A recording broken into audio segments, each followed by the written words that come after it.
Nissan has gone all out to keep this third-generation Qashqai ahead of an increasingly competitive chasing pack in the volume brand part of the mid-sized family SUV segment. So it's smarter, classier, cleverer, quieter, better equipped and more sophisticated. British designed and built, this one's going to take some knocking off the number one spot. Despite its family-friendly brief, the Nissan Qashqai has always been quite fun to drive, and the changes made here suggest it ought to continue to be.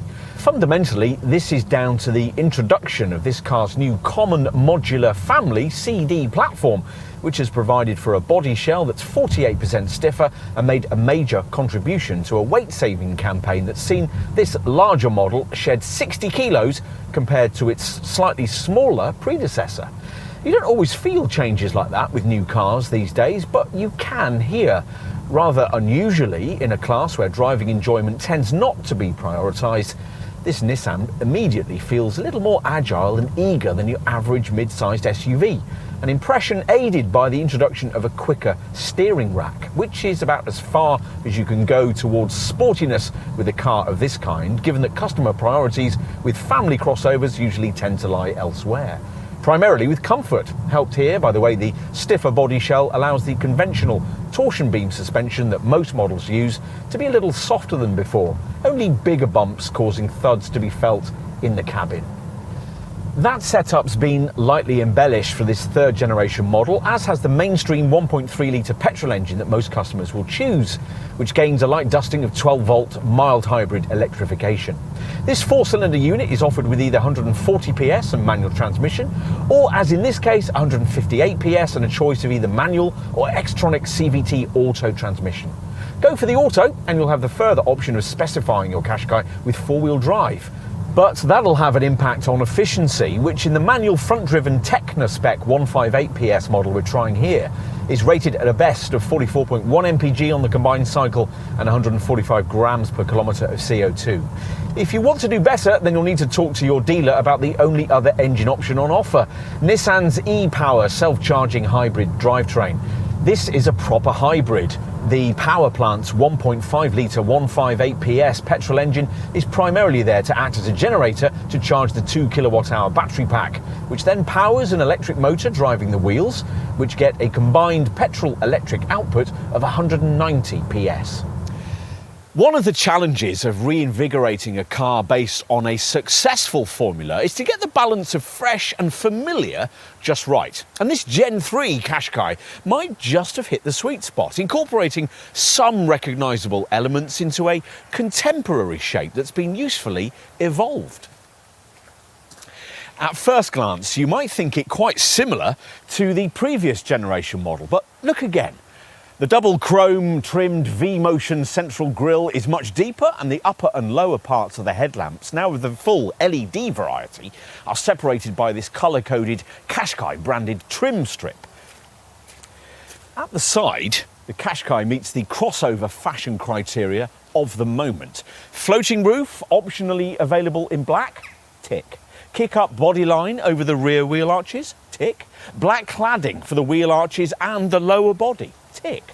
It's when viewed from behind that this J12 series Qashqai design is most restrained and perhaps most familiar, with wraparound rear lights that offer a gentle evolution from those of the Generation 2 model, now slimmer and separated by spaced out letters below the Nissan badge. So, it seems the Qashqai is familiar, yet bang up to date. Has Nissan followed a similar approach within?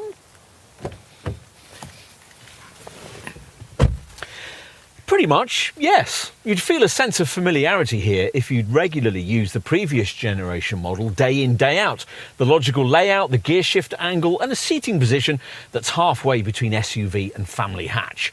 Yet you'd also appreciate that everything's been brought up to date with smarter switchgear and a central touchscreen that sits on top of the dashboard rather than being buried into it.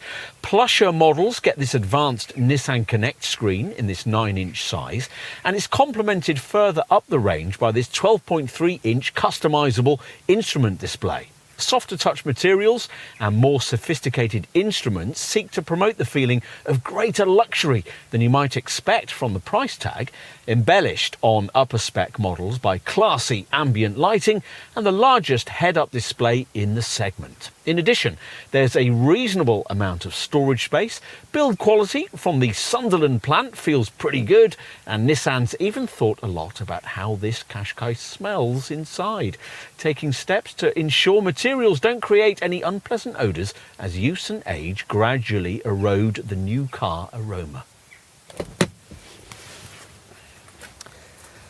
Time to take a seat in the rear.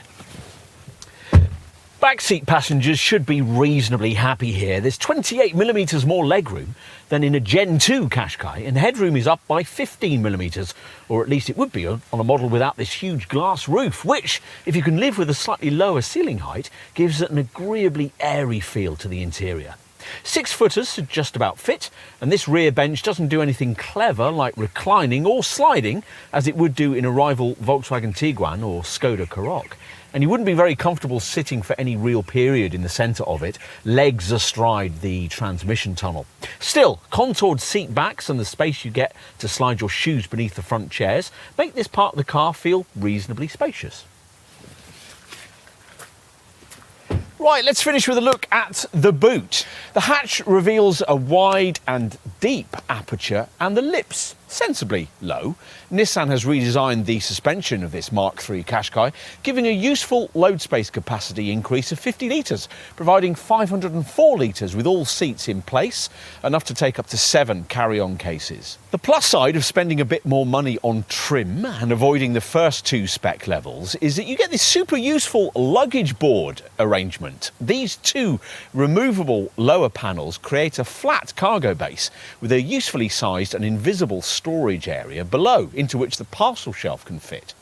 Once everything's retracted, up to 1,447 litres is freed up. Useful, but nowhere near class leading. Still, that'll probably be quite sufficient for most customers.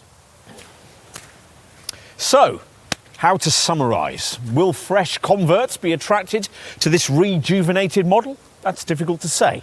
There's an awful lot of competition from an awful lot of very talented rivals out there. And the Qashqai is no longer the bargain it once was. Still, this remains a car from a brand that clearly knows its market. It's still a benchmark, and it's still a starting point for anyone buying in this segment.